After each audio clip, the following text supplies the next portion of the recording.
everybody, welcome to my January and February wrap-up. I decided to combine January and February for various reasons. I don't know if I'll ever do that again, but I'm going to go ahead and post here all the books I read in January and February here on the screen, because I will be talking about these books out of order. And so I'm going to start off with the book that I'm still currently reading, which is Shogun by James Clavell. And so this is for a read-along with Alan from the Library of Alexandria, Alex from Tall Guy Reads, and Tori from Tori Talks. And we are breaking this up over the course of 3 months. So we already had a discussion on parts 1 and 2, which is the first third of this book, over on Alan's channel. We'll be discussing the second part, which is like the whole middle section, actually part 3, over on Alex's channel from Tall Guy Reads. And then we'll be reading the last of the book in March and discussing it. I don't know what channel yet. But this book, it takes place in 1600 Japan, feudal Japan, and we're following a character named Blackthorn who shipwrecks there with his crewmen. And there is a lot going on regarding political tensions between Japan and China. And this is following the Protestant Reformation. So there are tensions between Protestants and Catholics, with Portuguese being Catholic and having presence there in Japan and being involved in the trade deals between Japan and China. And this book was not what I expected, and I reserve my judgment on this book until I finish it. But I'll just say that so far, it's just not what I expected at all. It's way more plot heavy than I was expecting, for one. And two, it is way more dialogue heavy. It is an omniscient narration, so we are head hopping quite a bit, and that could be a little bit of an adjustment. And the other thing too is the tone of the book. For some reason, I was expecting this to have a much heavier tone than it has, a much darker tone, or more, I don't know, just have more depth to the tone than it has. And it's very, very lighthearted, even comical at times, especially when we're having conversations regarding sex and death and war and so many things happening. Now, I haven't finished the book, so it could take a turn, but just so far, it's not what I expected. It probably won't be an all-time favorite for me, but I mean, I'm still enjoying my time so far. And I'm also grateful that we broke this up over 3 months, because it is a huge book. So now to talk about Knight of Knives by Ian C. Esselmont. So this book is a book in the novels of the Malazan Empire. It is my first exposure to Ian C. Esselmont. And this book takes place on Malaz Island, the last year of Kellanved's reign, and we do get exposed to Kellanved dancer Surly, characters like that, different levels of ambition in different levels of power, but we're following 2 characters that are very removed from that, including a very grizzled, old, battle-weary veteran named Temper, and a young girl named Kiska, who is just wanting to get off the island, wanting to be where the adventure is. And so these 2 characters, like I said, they're removed from this whole power play that's happening. But this whole entire Shadow Moon Night is bringing about Hounds of Shadow and all types of crazy magic and wild things happening. And they end up getting mixed up into everything happening. So I really did appreciate how we get some of the story of what's happening here in the Malazan Empire. And I also enjoyed seeing familiar characters appear in this story. As it was my first book by Ian C. Esselmont, I did enjoy his whimsical writing style at times. I loved the nautical elements in this story. It is a very action-packed book, and I'm not really somebody who favors that type of story, but it did keep me engaged from beginning to end. I do have a criticism, which is that there is a lot of injury that happens along the way, as things are just going chaotic all the time. And there's a lot of healing magic on Malaz Island. After a while, I started to feel numb to all the injuries happening to these characters, because I knew they were going to be healed a page or 2 later, or a chapter later. So that was something that maybe took away my enjoyment a little bit. But the other thing that surprised me is I finished this book and I enjoyed the character of Kiska. I enjoyed having that youthful perspective, but I was very surprised to find out my opinion is very unpopular. And I went to GOODREADS and I started reading reviews, and I was surprised at the level of hatred this poor young character gets. And I don't really fully understand it, honestly. Part of me wonders about that. I do think it is interesting, though, to have the young character, as I mentioned, and to have this old veteran character. Now, Temper was interesting. He had an interesting backstory, some flashbacks that happened along the way. But the thing that I wondered about all the hatred that Kiska got is, Would it have been the same if we had gender flipped those two roles? If the old veteran were a woman, and if the young, youthful character wanting to get off the island and be where the action is were a male character? Would Kiska have received that same amount of hatred if she were male? That's what I question. But overall, like I said, I'm glad to have finally read a book by Ian C. Esselmont. Aside from the complaint I had about the magic and, this not being the type of story that I normally gravitate towards, I am still looking forward to seeing what else is in store from this author, and I'm not sure what I'll read from him next. But Knight of Knives, Ian C. Esselmont. Next book to talk about, Who Fears Death by Nnedi Okorafor. This was my introduction to Nnedi Okorafor. A lot of the books that I'm mentioning here in this wrap-up were my introduction books to certain authors.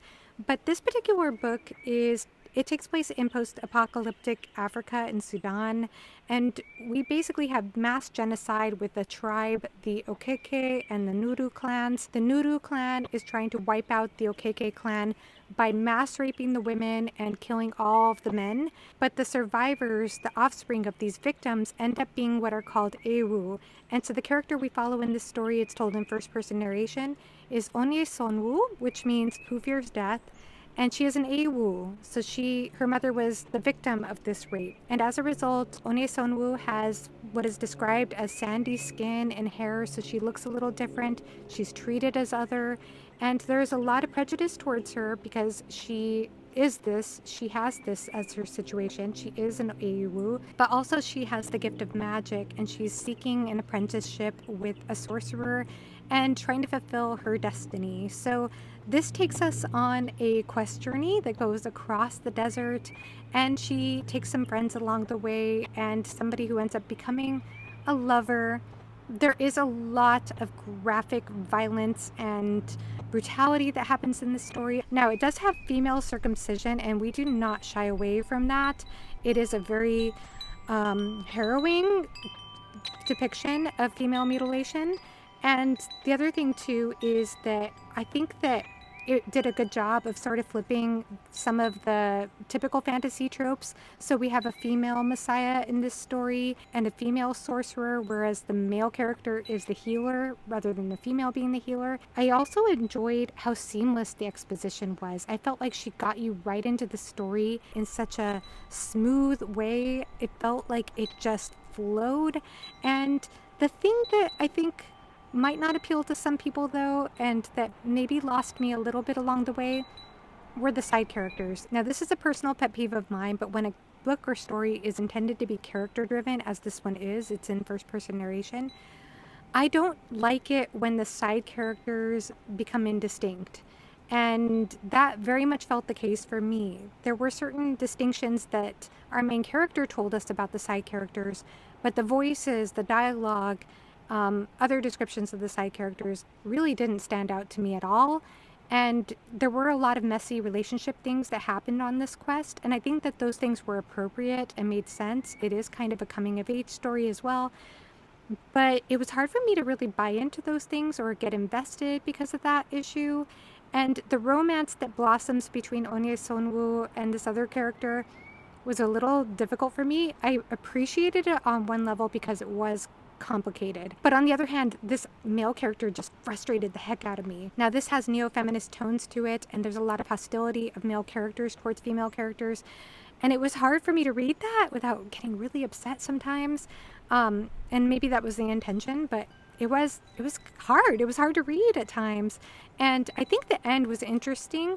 She made a very interesting choice with the ending that I'm not 100% sure how I feel about. But it was well worth reading, I will say, even though I did have some issues with it along the way. I want to share this quote that I found from Okorafor because I was curious. I did a little bit of digging to find out her inspiration behind this story. And it says here that she was reading a Washington Post story, "We want to make a light baby.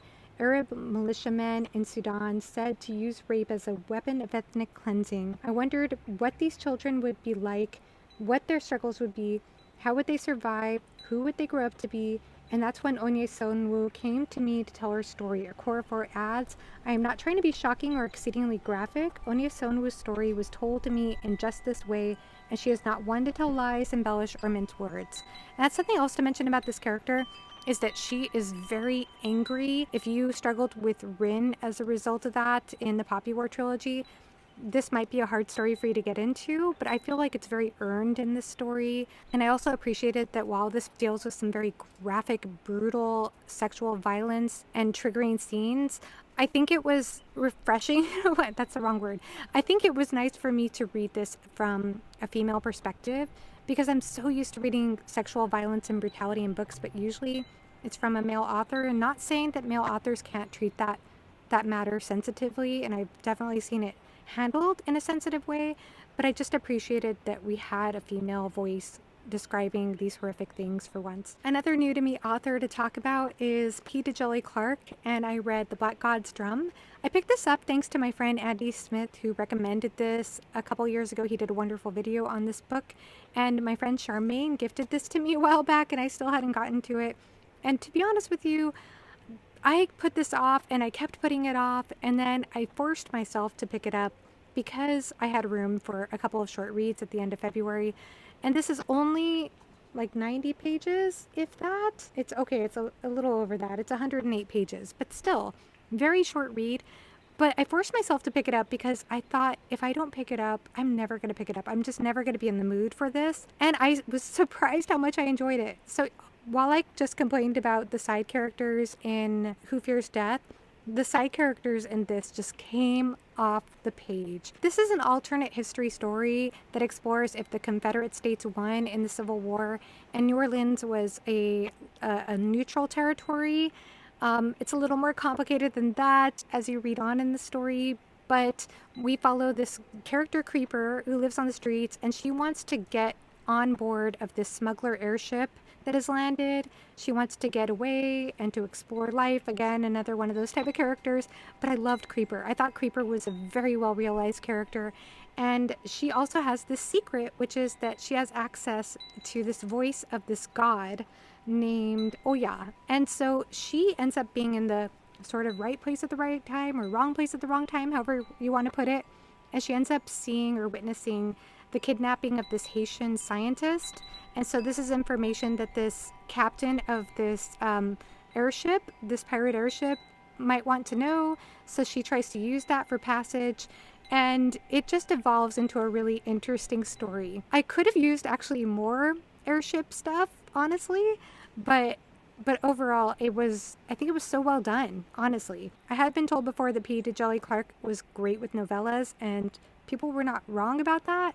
And I love the cover of this book, by the way, because I think this shows exactly how I would imagine the character Creeper to be. So, very pleased with this. Another novella that I fit in was The Gallant by Jenny Wurts. And this is a prequel novella to the Wars of Light and Shadow series. I did read The Curse of the Mistwraith, and I think this prequel novella will be a lot more meaningful to readers if they've read at least that first book, because there are some significant ties in that will be a little more interesting, I think. But overall, this was a really fantastic novella. I enjoyed it so much. As usual, it takes me a while to get adjusted to Jenny Wurts' prose. I just find it has a much more classical, archaic feel than what I'm used to, but I still loved it. I think that the characters were fantastic. I love her descriptions, especially her nature descriptions, I think are some of the best I've ever read in fantasy. And this follows a Gallant character named Verraine, who is the target of a conspiracy, and this very unlikely female hero who comes to save the day. And it just goes in a direction that I did not see. It's a very beautiful story. It's very bittersweet. And I don't really want to say much more because I will be in a discussion over on Philip Chase's channel with Philip and Jenny Wurts and P.L. Stewart to discuss this prequel novella, and I couldn't be more pleased. This was just so good, and it made me really want to get back to reading more Jenny Wurts books. So very glad that I got to The Gallant. And I did get the ebook, by the way, from the author herself, and just want to go ahead and mention that here. Of course, it goes without saying, we started the A Song of Ice and Fire read/reread along in January. I read A Game of Thrones in January. I have a spoiler-free review for that book. And I reread, of course, A Clash of Kings this last month, and I have a prologue gush video for that book. And of course, I've talked at length about both of these books in live shows, so I don't really have much more to say here except that I'm really loving my reread experience so far. I am surprised, by the way, with The Clash of Kings, I'll just go ahead and say, because I keep hearing people say it's very slow paced or that there are pacing issues. Now, those are two separate things, of course. Slow paced does not necessarily mean that the pacing is bad. Sometimes the pacing is intentionally slow and it's done for good effect. And I tend to like slow burns as it is most of the time, you know, if it's well written, of course. But I think that in this case, for me, I was just engaged from beginning to end with Clash of Kings. And so for me, the pacing was not an issue at all. I can see how some people maybe come up with that idea that it's slower paced, but I don't know. I just was so engaged and couldn't put the book down.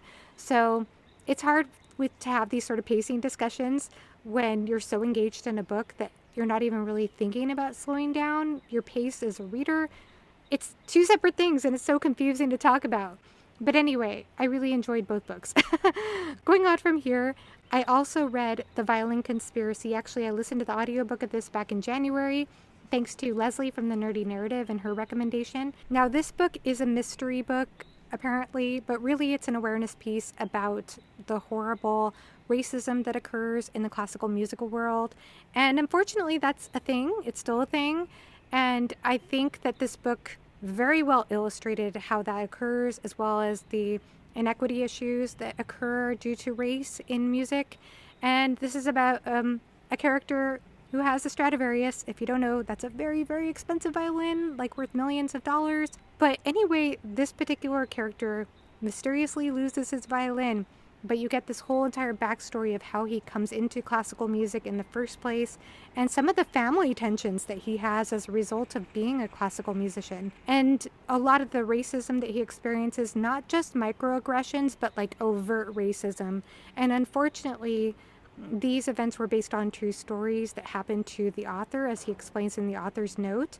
I think this is so well worth picking up if you have any interest in classical music or if you are in that world at all. Otherwise, I don't know if this would appeal to readers as much, though I know it appealed to Leslie, so I can point you to her review. But I thought as a mystery book, this really fell flat. Like this, the mystery was not a mystery for me at all. And I don't even read that genre, so I technically should be terrible at predicting the plot of a mystery book. But this was really bad as far as a mystery book is concerned. But I still appreciated the story and what it had to say. And I love the cover, by the way. The cover is just gorgeous. So The Violin Conspiracy, that was my first book by Slocum. And if you're into classical music or if you are into music education, then please consider picking this up. Now to talk about my favorite book that I read in the months of January and February. And this was a crossover book between the 2 months. And I read this with Jimmy from the Fantasy Network, and that is All the Pretty Horses by Cormac McCarthy. This book just won me over. I am becoming a McCarthy fangirl. I never thought I would say that. My history with McCarthy is only 3 books long so far. I'm going through the second book in the Border trilogy right now, actually, The Crossing with Jimmy. But I read No Country for Old Men over 10 years ago. Didn't really connect to it. I never even saw the movie. And then I read Blood Meridian with Jimmy back in December and totally fell in love with McCarthy's prose. Very different writing style than what I remembered from No Country to Old Men. That one was much, much more dense. And this book is somewhere in between. So we have McCarthy's signature sparse dialogue that is that alternates with his rich, lush prose describing the Mexican landscapes to perfection. So this follows a young character named John Grady. It's a coming-of-age story as he and his friend cross the Texas-Mexico border and go on this journey together. And you understand John through understanding his connection to horses, but I think it speaks to something possibly deeper inside of him. And that's something that I really loved about this character and why I fell so hard for him, is that he goes through quite the journey, and you feel like you go through quite the journey with him, and some very dark things happen along the way. I don't want to give away spoilers or anything. I will say there is a forbidden love story, which is one of my favorite tropes, but I think that what I loved about it is I did feel his maturity throughout that journey grow gradually and beautifully.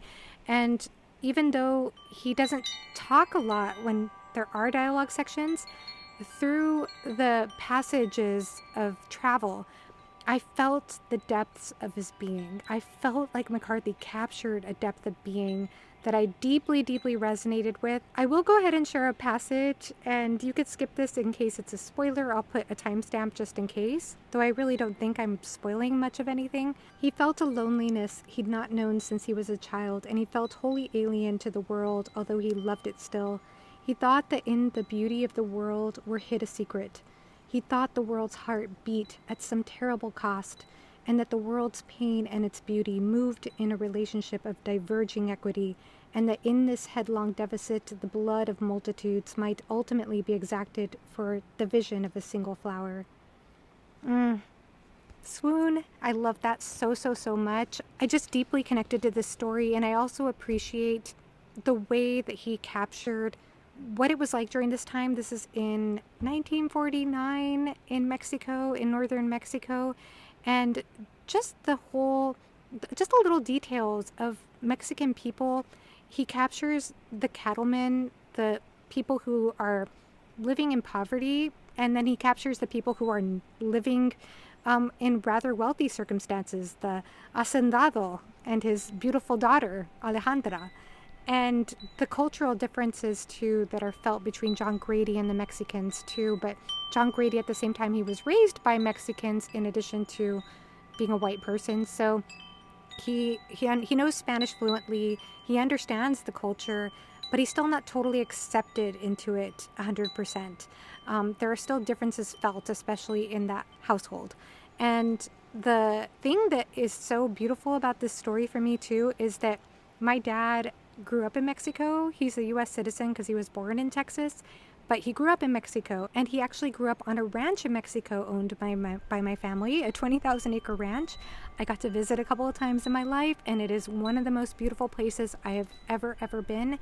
So he grew up riding horses and hunting down rattlesnakes and jackrabbits and eating those. So many of the details that are described in this story just reminded me of my dad and what it must have been like for him growing up there. And there were so many little details in the story that I even talked about with my mother, and she was able to reflect back to me how these were definitely aspects of culture at that time. I could go on and on about that, but I'll be here all day talking about those details. But they were very meaningful to me. They touched me in a very personal way. As you know, that's part of my heritage. But it was a beautiful story, and I'm just enjoying McCarthy's writing so much. And yeah, I would give this the nut button too if I had one. So All the Pretty Horses by Cormac McCarthy, just won my heart. And that's about it for this wrap up. I hope you enjoyed this beautiful setting out here. It's just such a nice day. I didn't feel like filming inside. So I hope this records okay. And let me know what you thought of any of the books I mentioned, if you've read any of them. Any of your thoughts, I'd love to hear in the comment section below. And thank you so much for watching. Have a great rest of your day. Bye-bye.